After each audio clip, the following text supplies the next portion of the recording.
Have you ever wondered why a simple message, spoken without any flashy visuals or dramatic effects, can suddenly reach millions of hearts while countless polished videos disappear without a trace?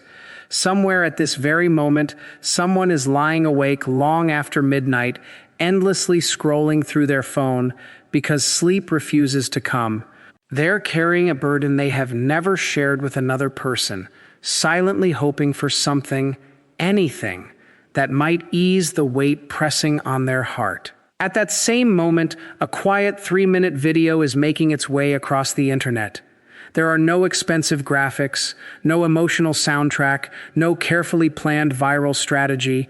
It's simply a priest sitting calmly in front of a camera, speaking with honesty about something so deeply true that people stop scrolling without even realizing why. In less than a single day, that ordinary recording spread from one screen to another thousands of times. Beneath it, the comments quickly filled with nearly identical reactions. People kept saying, "I needed these words today." Others admitted, "I was ready to give up before I found this." Some even asked, "How did this appear exactly when I needed it most?" That is the remarkable thing about a message built on genuine truth and divine mercy. It does not depend on famous faces, expensive production, or dramatic presentation.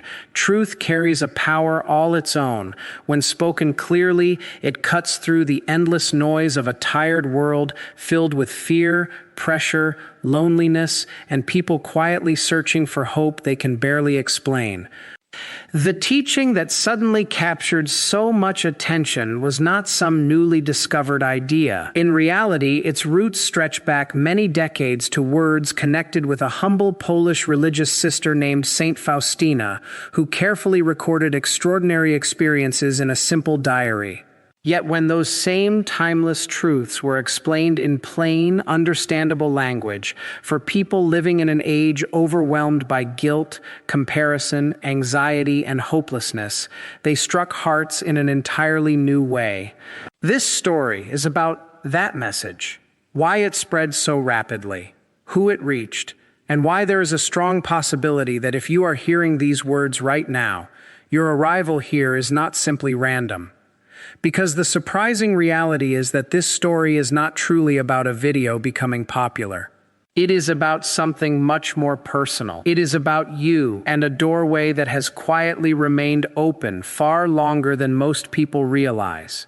To understand why, we first need to look carefully at what was actually said. Everything began in the most ordinary way imaginable. Someone uploaded a short recording. There was no professional studio, no marketing campaign, no carefully designed thumbnail created to attract millions of clicks. Nothing about it suggested that it would become widely shared. It was simply another presentation on divine mercy, the same kind of teaching that priests had delivered in churches, retreat houses, and parish gatherings for many years.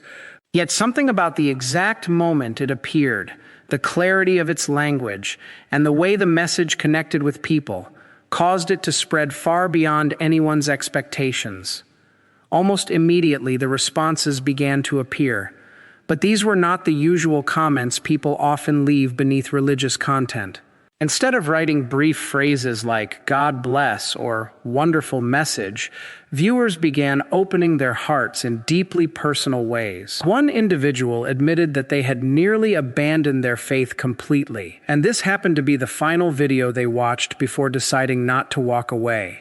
Another confessed that more than 10 years had passed since they had entered a church because shame over past mistakes convinced them forgiveness was impossible. Someone else simply wrote, "I don't believe in coincidences anymore." To understand why such a short teaching produced reactions this powerful, we have to understand the message itself. It was never about religious rules. It was not telling people they needed to become better before approaching God, pray longer, work harder, or somehow earn divine acceptance through perfect behavior.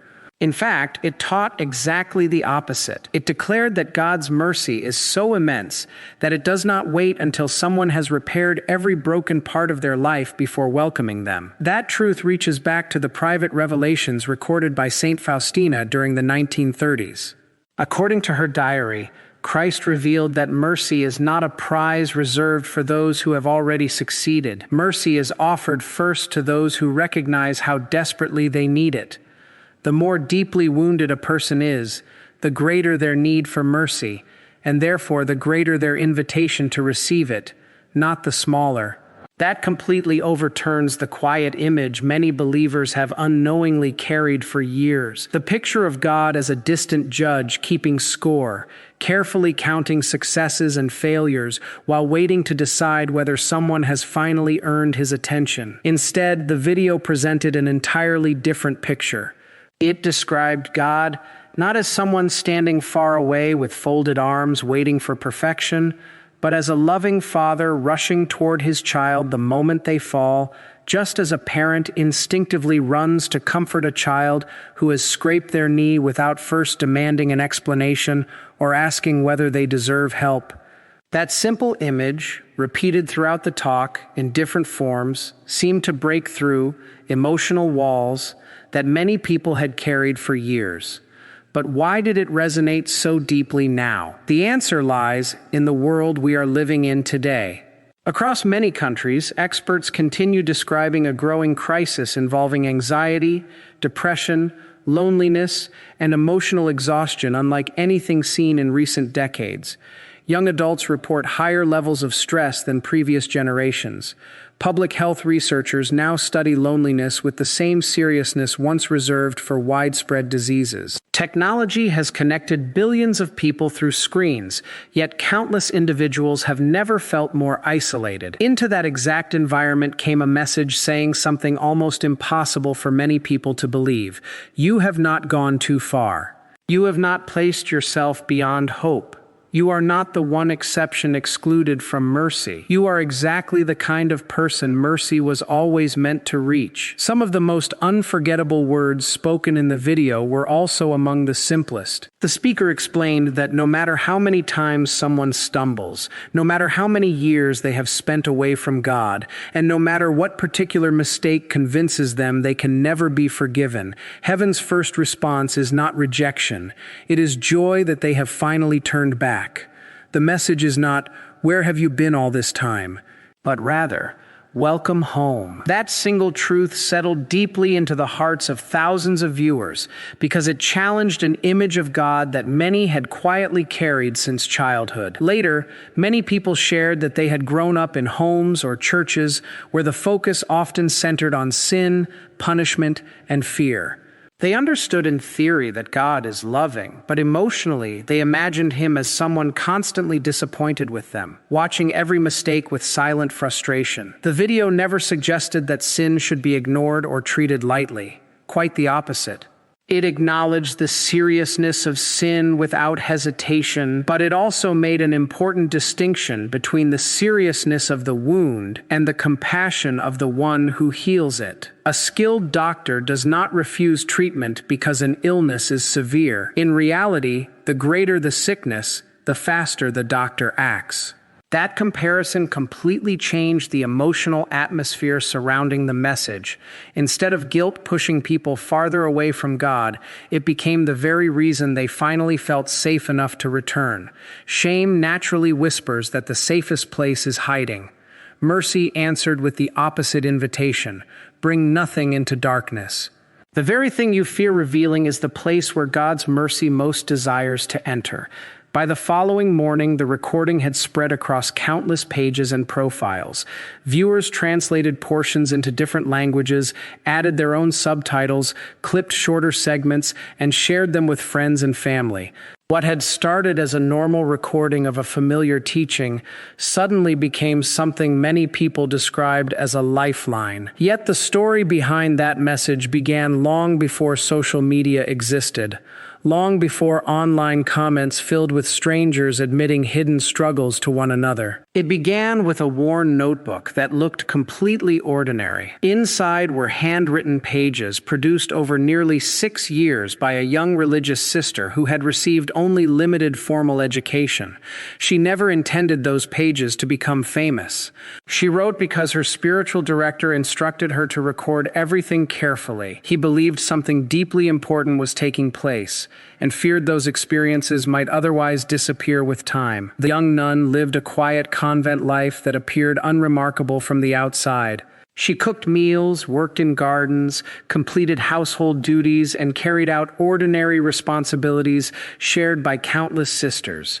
Judged only by outward appearances, there was nothing that suggested history would remember her name.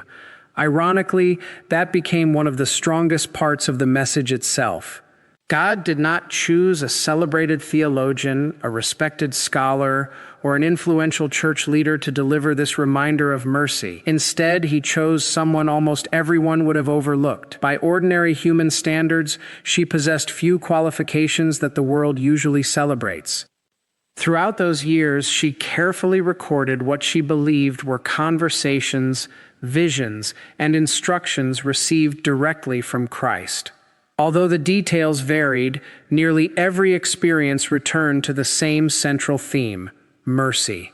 Not simply as an interesting theological subject to study, but as an urgent invitation offered personally to every human soul. Her writings described a world that had slowly begun believing forgiveness was no longer possible, and they presented mercy as God's direct answer to that growing despair. One image described in her diary eventually became recognized throughout the world. She wrote about rays of light flowing from Christ's heart, one pale and one red, traditionally understood as symbols of water and blood, representing cleansing, new life, and salvation. Beneath that image appeared 5 simple words: Jesus, I trust in you. There were no complicated explanations attached to the phrase. Anyone could understand it. Anyone, regardless of their condition or circumstances, could speak those words at any moment. They required no advanced education, no perfect life, and no extraordinary spiritual knowledge, only trust. Even after her death, however, the message did not spread immediately. Church authorities approached her writings with understandable caution. Some early translations created confusion, making certain passages appear theologically unclear, while the Church has always exercised careful discernment whenever private revelations are reported. As a result, her diary remained under close examination for many years. Eventually, scholars returned to the original Polish manuscripts and translated them accurately. With a clearer understanding of what had actually been written, the message received official recognition and eventually gained acceptance at the highest levels of the Church. A feast dedicated to divine mercy was established. Devotion spread across nations, and what had once seemed like the writings of an unknown nun gradually became one of the most practiced devotions in modern Catholic life. That historical journey helps explain why the viral video carried such unusual power. The speaker was not inventing a fresh spiritual trend or creating content designed specifically for social media audiences. Instead, he was uncovering an ancient message, presenting it in language today's generation could immediately understand, and offering it to people who perhaps needed to hear it more urgently than ever before. There is something beautifully fitting about the way this happened. A message centered on overlooked people first arrived through someone who herself appeared completely overlooked. Then, many decades later, it resurfaced through another source few would have expected to matter: a short, simply produced online video with no obvious reason to attract widespread attention. Many viewers admitted in the comments that they had heard the words divine mercy countless times before, yet had never truly understood what they meant. To them, forgiveness had always sounded like a vague religious concept. The video changed that understanding completely. Drawing from the history behind the devotion, it explained that mercy is not a watered-down version of justice or a casual excuse for wrongdoing. It is something far stronger. It is rescue. The diary never minimized human sin. If anything, it described humanity's brokenness with complete honesty. Yet the remarkable part was God's response. Rather than stepping backward in disgust, he moves closer. One detail especially captured people's attention after they began researching the history themselves. According to Saint Faustina's writings, Christ revealed that the greatest sinners possess the greatest reason to trust in his mercy because they need it most. Not those who are only slightly imperfect, not those who have made a handful of small mistakes, but those convinced they have wandered so far that returning is impossible. They were specifically invited to come first. For anyone who has quietly believed they are the one exception beyond forgiveness, those words strike with incredible force. They do far more than offer general encouragement. They directly dismantle the lie that has kept countless people trapped inside years of shame, fear, and silence. This helps explain why the video spread far beyond audiences that normally consume religious content. It never spoke down to people or preached at them. Instead, it answered a question many had carried secretly for years, without ever saying aloud, "Can someone like me still be loved?" The answer, drawn from writings preserved across decades and patiently waiting for a new generation to rediscover them, was clear and unmistakable. Yes, but understanding the history was only the beginning. The real strength of the message came from what happened next. The speaker did not simply explain old teachings. He connected them directly to modern struggles, comparison culture, constant anxiety, emotional exhaustion, and the pressure to appear successful online while quietly falling apart in private. That is where the story takes its next important step, because to understand why younger audiences responded so deeply, we first have to understand the emotional landscape they navigate every single day. Today's generation has grown up in a world where nearly every part of life can be displayed, edited, filtered, and shared. From an early age, many people learn to present a carefully polished version of themselves for others to see. Pictures are selected with care, achievements are celebrated publicly, while disappointments, fears, failures, and personal struggles remain hidden behind closed doors. Over time, this creates a quiet but powerful illusion that everyone else has life under control while you alone are falling behind. That endless cycle of comparison slowly produces a unique kind of shame. It is not always connected to one major mistake or a single regrettable decision. Instead, it becomes an ongoing feeling of never measuring up, not successful enough, not attractive enough, not disciplined enough, not talented enough, not spiritually strong enough. Unlike guilt over a specific action, this kind of shame is difficult to identify because it seems to cover every part of life at once. You cannot simply apologize for feeling inadequate. You end up carrying that burden everywhere. The message shared in the video spoke directly into that hidden struggle, but not by offering empty motivational slogans or temporary confidence boosters. Instead, it presented something much stronger. It reminded viewers that their value was never built upon achievement in the first place. Their worth was not created by performance, and therefore it could not be destroyed by failure. The speaker carefully separated two questions that many people unknowingly combine into one. The first asks, "Am I good enough?" The second asks, "Am I loved?" Although they sound similar, the video explained that they are entirely different questions with entirely different answers. Confusing them has become one of the greatest causes of emotional suffering in modern life. One section of the talk especially resonated with viewers because it addressed a fear so many quietly carry. It asked people to imagine what would happen if everyone around them suddenly discovered everything hidden behind the carefully managed image they present online, the anxiety they never mention, the resentment they quietly battle, the habits they cannot seem to break, the failures they keep buried. Many assume they would immediately lose love and acceptance, but the message challenged that assumption completely. Mercy, it explained, does not depend on hiding your darkest moments. Mercy becomes fully active precisely when those hidden wounds are finally brought into the light, instead of being buried even deeper. That truth connected with many people because it offered something they rarely experience elsewhere, a place where honesty is not punished but welcomed. Another practical idea within the video also left a lasting impression. The speaker explained that trust is not primarily an emotion. It is an action. Many viewers admitted they had always believed faith was simply a feeling that either appeared naturally or never arrived at all. If they did not feel close to God, they assumed their faith must be weak or perhaps absent altogether. The video challenged that misunderstanding. Trust, it said, is a decision repeated again and again, regardless of changing emotions. You do not wait until confidence appears before choosing to trust. Instead, you choose trust first, and confidence may gradually follow. Sometimes it grows quickly. Sometimes it develops slowly. Occasionally it seems absent altogether, but the act of trusting remains real regardless of how someone feels in that moment. For a generation carrying constant pressure to feel happier, more positive, more grateful, more successful, and more emotionally stable than they often are, this idea came as an enormous relief.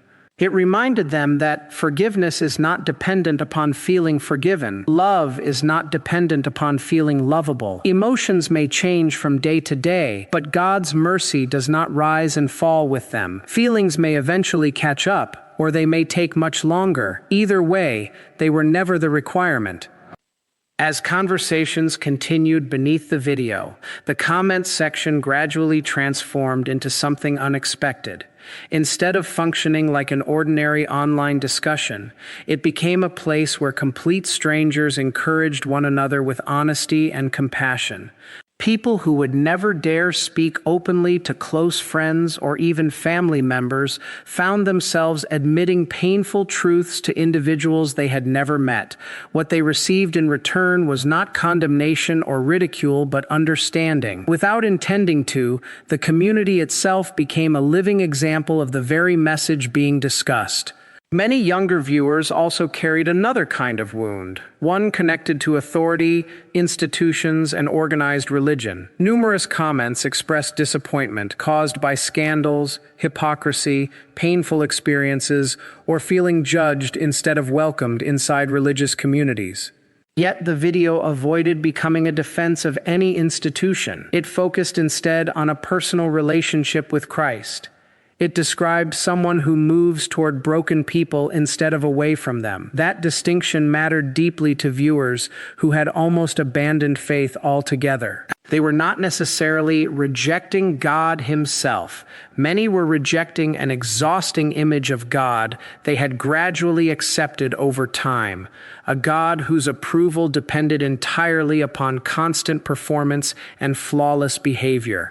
As thousands of comments accumulated, a clear picture slowly emerged. Again and again, viewers described realizing that the God they had quietly feared for years was not the God presented in the message of divine mercy. They had inherited an image shaped more by fear than by love, more by constant pressure than by relationship.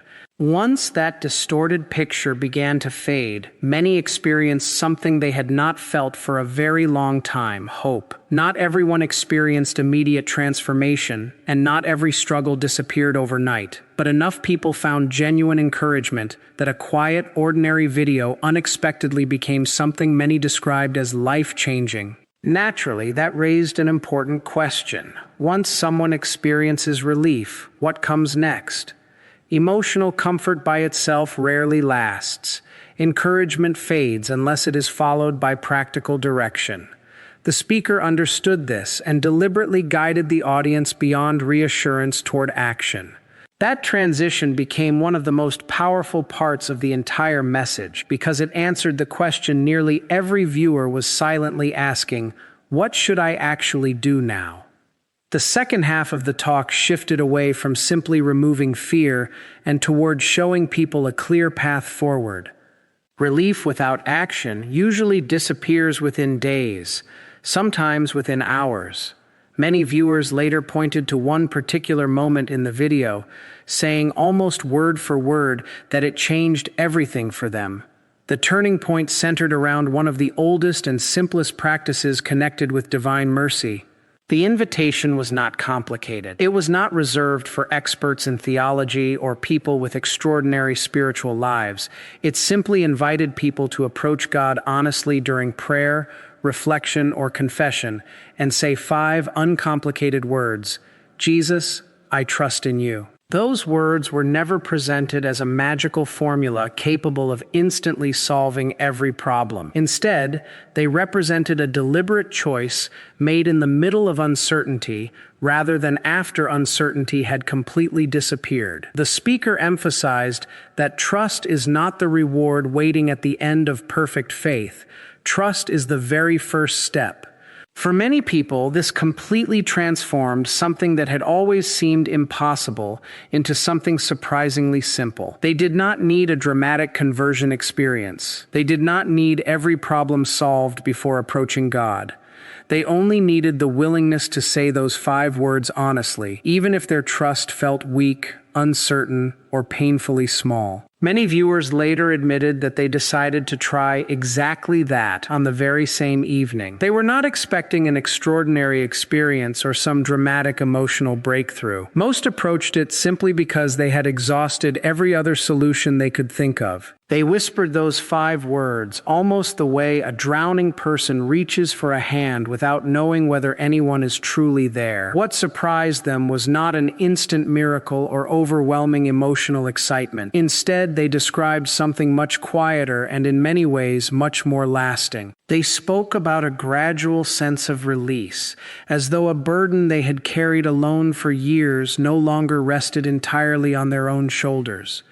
One person shared that it was the first night in many months they managed to sleep without waking repeatedly, with the familiar tightness in their chest. Others described experiencing a calm they could not fully explain. The video also addressed another obstacle that many people admitted had always kept them from praying honestly. They feared being insincere. Some confessed that saying, "Jesus, I trust in you," felt almost dishonest because they did not actually feel much trust inside themselves. Their faith seemed fragile, uncertain, and inconsistent. The response offered in the video was both simple and deeply reassuring. Trust that begins small is still genuine trust. Even trust that feels weak, hesitant, or incomplete remains real. No one is required to arrive before God with perfect confidence already fully developed. The entire purpose of relying upon mercy rather than personal spiritual achievement is that God is not measuring the strength of your emotions. What matters is the willingness to reach toward Him at all. The teaching then introduced another practice closely connected with the same devotion. It spoke about a particular hour during the afternoon traditionally dedicated to remembering Christ's mercy and mentioned a special prayer prayed using ordinary rosary beads. The speaker carefully explained that these practices should never be understood as heavy obligations or complicated religious requirements. Instead, they are invitations, simple opportunities to return again and again to the same truth, especially on the days when encouragement begins fading and old fears quietly return. That point resonated deeply because it acknowledged something everyone eventually experiences. Doubt comes back, anxiety returns, shame attempts to regain its old place. The video never promised that one prayer or one emotional experience would permanently erase those struggles forever. Instead, it described the spiritual life in realistic terms. Trust is not something exercised once and then forgotten. It is something renewed repeatedly whenever fear attempts to take control again. For viewers who had spent years trapped inside the exhausting cycle of trying to improve themselves through sheer determination, failing, feeling guilty, trying harder, failing again, and eventually giving up altogether, this message offered an entirely different perspective. The goal was no longer flawless performance. The goal became returning to trust every single time fear tried to pull them away. Instead of describing faith as climbing an endless ladder toward perfection, the video presented it as walking back through an open door as often as necessary. Fall, return. Fail, trust again. Wander, come home once more. The emphasis was no longer placed upon never stumbling. It was placed upon never believing that stumbling had permanently closed the way back. Many of the most moving comments beneath the video came from individuals who recognized themselves in that description. They had spent years repeating exactly the same painful pattern. They would decide to become better, struggle for a while, eventually fail, feel too ashamed to begin again, drift farther away, and then repeat the process months or even years later. The message they encountered did not tell them to escape that cycle by trying harder than before. It suggested something entirely different. Freedom begins not by earning more, but by trusting more deeply in what has already been offered without cost. As the talk continued, its tone gradually shifted. Until then, much of the message had explained ideas and history. Now the speaker addressed the viewer directly. It no longer sounded like a lesson about someone else's experience. It became a personal invitation spoken to whoever happened to be watching, regardless of the hour, the place, or the circumstances that had brought them there. Many viewers later explained that this change transformed them from passive listeners into active participants. They no longer felt they were simply hearing information, they felt personally addressed. What happened after that moment became the most meaningful part of the entire story, because the focus slowly moved away from a video becoming popular and toward individual lives quietly changing. Every viral trend eventually disappears. Algorithms change. Attention moves elsewhere. But the decisions people make after hearing a meaningful message often continue long after the platform that delivered it has forgotten it ever existed. During the days and weeks that followed, patterns began appearing among the responses. The stories were all different, yet they shared a remarkably similar shape, almost like separate rivers, eventually flowing toward the same sea. One common story came from people who had spent years completely disconnected from religious practice. Sometimes their distance began with one painful experience inside a church. Sometimes it resulted from personal tragedy that left them questioning God. In other cases, life simply became busy until faith slowly disappeared from daily priorities. What stood out was that very few described an instant dramatic conversion. Instead, many spoke about one quiet decision. They walked into a church again after years away. They chose a seat near the back, remained silent, expected nothing extraordinary, and simply allowed themselves to be present. That single step represented far more courage than anyone around them could have guessed. Another group of responses came from people who believed they were living in situations too serious to ever receive forgiveness. Some mentioned addictions that had controlled them for years. Others spoke about affairs, painful choices, broken relationships, or decisions that deeply wounded people they loved. They had convinced themselves these actions permanently separated them from peace with God. For these viewers, one particular statement from the message became the turning point. Hearing that those who believe themselves to be the greatest sinners possess the greatest reason to trust in mercy felt like a key unlocking a door they had assumed would remain closed forever. Several shared that after watching the video, they contacted a priest for the first time in many years because the message had answered the exact fear preventing them from returning. They had believed their failure was unique, the one mistake beyond forgiveness. Instead, they discovered they had been invited to come precisely because of their brokenness. A third pattern appeared among people whose struggle was less dramatic but equally painful. They were not haunted by one major decision. Instead, they lived beneath a constant weight of anxiety, self-criticism, and the persistent belief that they somehow disappointed everyone around them, including themselves. They often could not identify one clear reason for feeling that way. It had simply become the background noise of everyday life. For these viewers, the message did not feel like rescue from one particular crisis. It became a slow adjustment in the way they viewed themselves.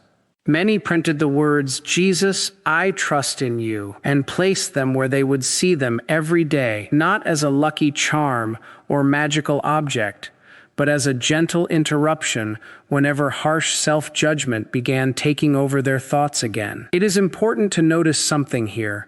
Not every testimony described instant transformation, and not every struggle disappeared immediately. Some viewers openly admitted that fear returned within days. Others said they still wrestled with anxiety and were unsure whether anything measurable had changed. That honesty actually strengthened the credibility of the message because it reflected exactly what the video had taught from the beginning. Trust is not a one-time emotional event. It is a practice repeated again and again, especially on the days when believing feels most difficult.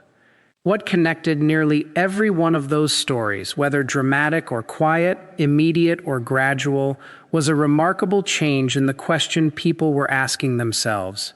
Before hearing the message, many had spent years wondering, have I done enough to deserve God's help? Every decision, every failure, and every attempt to improve seemed measured against that single question. But afterward, something shifted. Instead of asking whether they had finally earned mercy, they began asking something entirely different. Am I willing to trust even when I know I don't deserve it? That subtle change, from trying to earn God's love to simply receiving it through trust, appeared again and again throughout the countless testimonies people shared. No matter what circumstances they came from, whether they were struggling with addiction, shame, anxiety, disappointment, or years away from faith, the language they used reflected the same transformation. They were no longer trying to negotiate their way back to God. They were beginning to believe that the invitation had never been withdrawn. Another beautiful pattern soon became impossible to ignore. Many viewers admitted that after receiving hope themselves, their first instinct was to pass the message to someone else. They sent the video to a brother or sister carrying emotional pain. They forwarded it to a close friend who had quietly abandoned faith years earlier. Some shared it with parents, children, co-workers, or relatives separated by old wounds and unresolved misunderstandings. The message naturally continued spreading, not because an algorithm demanded it, but because people recognized the same thirst they had once felt inside others around them. Just as someone who has finally found water immediately wants to offer it to another thirsty traveler, those who experienced mercy felt compelled to share it. That reaction may actually be the least surprising part of the entire story. Algorithms can count views, shares, and comments, but they cannot measure the quiet decisions that happen afterward. The difficult phone call finally made, the confession scheduled after years of hesitation, the prayer whispered before falling asleep, or the simple decision to believe that hope is still possible. Perhaps that is why this story matters far beyond one successful online video. Viral moments always fade, new trends replace old ones, attention shifts, and yesterday's headlines quickly disappear beneath tomorrow's distractions. But truth does not expire when public attention moves elsewhere. The message of divine mercy has survived generations because it addresses something timeless within every human heart. Every generation experiences failure. Every generation wrestles with guilt, fear, loneliness, and the quiet suspicion that they have somehow become unworthy of love. The circumstances may change, technology may evolve, and culture may look different from one century to another, but the deepest questions remain remarkably similar. Am I beyond forgiveness? Have I gone too far? Can someone like me really begin again? The answer offered through this message has remained unchanged from the moment it was first recorded by a humble religious sister all those years ago. No one is beyond the reach of God's mercy. No wound is too deep. No failure is too great. No life is too broken to begin again. This is exactly why the image associated with divine mercy continues speaking so powerfully to people across the world. Those rays of light flowing from Christ remind believers that mercy is not merely an idea to admire from a distance. It is an invitation extended personally to every individual willing to receive it. The simple prayer beneath that image, Jesus, I trust in you, contains far more than 5 ordinary words. It is a decision repeated whenever fear returns, whenever shame whispers that hope is gone, whenever failure convinces someone to hide instead of coming closer. It is not spoken because every question has already been answered. It is spoken while questions still remain. It is not prayed because someone feels perfectly confident. It is prayed precisely because confidence feels impossible. Trust comes first. Understanding often follows later. If there is one lesson repeated throughout every part of this story, it is that mercy was never designed as a reward for people who finally became worthy of receiving it. Mercy exists because human beings never could earn it. That is what makes it mercy. Throughout history, countless people have delayed returning to God because they believed they first needed to fix themselves. They assumed they had to become better before taking even one step toward Him. Yet the message shared in that quiet video turns the entire idea upside down. God does not wait for perfection before welcoming